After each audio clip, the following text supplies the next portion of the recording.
Chapter 5. April 1616.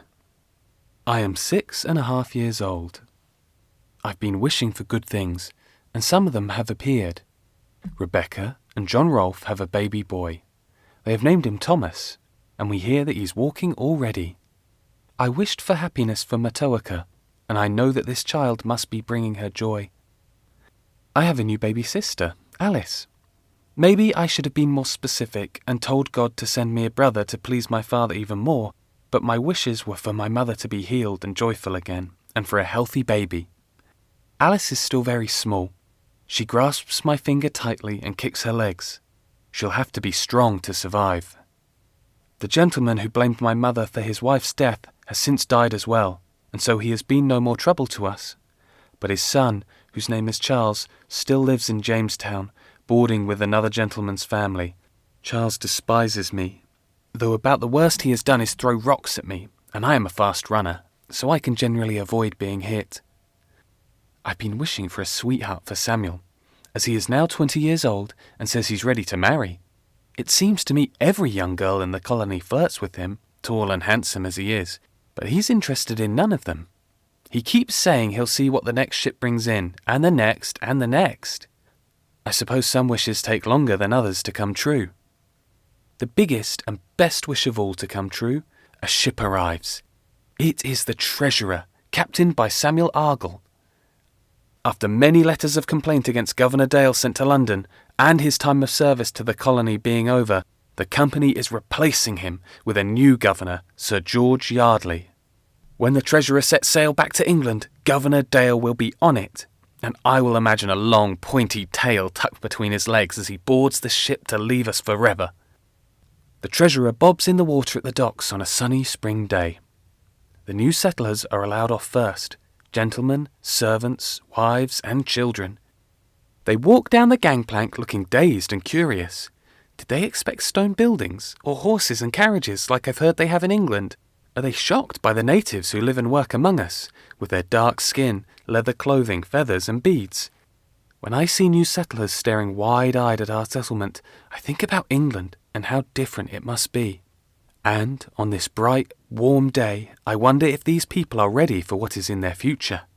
Are they ready for the steamy heat of summer, clouds of mosquitoes, the summer flux that takes the strength and the lives of the hardiest men? Are the labourers ready for their gruelling work in the tobacco fields? Are they ready for icy wind whistling through the leaked cottages in winter?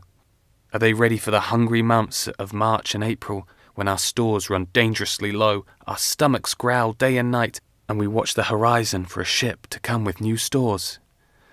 I know that no one is allowed to send letters back to England telling the truth about how difficult life is here, and so I wonder if the people coming off the ship have any idea what awaits them. After the passengers have disembarked, men work to unload supplies from the ship.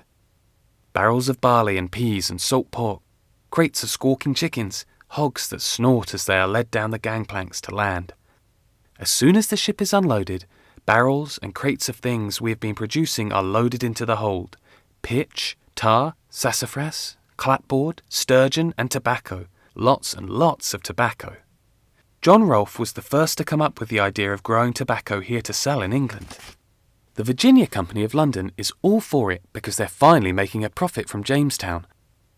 We have heard that King James thinks that tobacco is horrible stuff and says it is a custom loathsome to the eye, hateful to the nose, harmful to the brain and dangerous to the lungs. The Treasurer sits at dock for a few days, and during this time an exciting new rumour begins to spread through Jamestown. When she sets sail, the Treasurer will carry John, Rebecca and Thomas Rolfe for a visit to England. I realise the rumour must be true when Rebecca's sister, Matachana, and her husband, the priest Tomacomo, come to Jamestown. They will be going too, along with a group of servants from the Powhatan tribe. On the day the ship is set to sail, the Rolfe family arrives from Henrico. Rebecca holds little Thomas. He looks so much like her. She smiles and greets Matachana and Tomacomo. It seems like everyone in Jamestown goes out to see the ship off. There are so many people, all pressing to get close to the travellers, that I don't even try to say goodbye. I stand with my father and mother. Alice sleeps in my mother's arms despite all the noise and shouting. I watch as Rebecca walks up the gangplank, then turns to take one more look at her homeland. Can't tell if she's happy or sad. She's too far away. She's determined to find out if Captain Smith is alive or dead, you know. It's Samuel, come to join us, talking to my father. I hear she'll meet King James himself, my father says. Samuel laughs. I should have told her to bring a perfumed handkerchief to hold against her nose when she meets that smelly old fellow. My father laughs too. Everyone knows King James believes that bathing causes the plague, and so he only takes a bath once a year. Rebecca walks the last few steps up the gangplank and onto the ship. She looks back at all of us, the sun on her face. Suddenly, the knowing washes over me, dizzying, certain, horrible. She will never return. She will die in England. Soon. Oh no! I cry out. Samuel, my father, and my mother all turn to me. Samuel's frowning. He must know it is the knowing, and he's reminding me to say nothing. What is it, Virginia? My mother demands. My baby sister has slept through all the other shouting, but my voice has awakened her and she begins to fuss. It's... I try to think of something to say. Samuel glares at me, then he rescues me. I know, Ginny, he says comfortingly. I forgot to give her a gift for her journey too. But she'll be back in a year, and we can both give her gifts to welcome her. He grabs my hand. Come on now, and help me with the mending like you've been promising, before I have to get back to the fields. He pulls me away from my parents, away from the crowd. When I look back, Rebecca has disappeared, and I know she must have climbed down into the 'tween deck, where she and the other passengers will spend the voyage. When we're out of earshot, he stops and faces me. Is it about Matoaka? He asks. I nod, and my eyes well up with tears.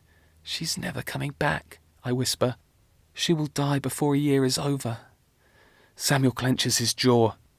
They should have let her stay here, he says. This is where she belongs. Did she want to go? I ask. Nothing is her choice, Ginny, he says. She's still a prisoner in so many ways. Governor Dale says she will go, and so she must go. He wants to show her off, the Indian princess converted to Christianity. But he's not answered my question. Did she want to go? Samuel gives me a slight smile. She says it will be an adventure, and that as long as little Thomas is with her, she'll be happy. I breathe out a sigh. I hope she sees lots of wonderful things in the time she has left, I say. As I walk home, I wonder about the knowing. I wonder why sometimes I can choose to use it, through touching or through a sort of inner listening.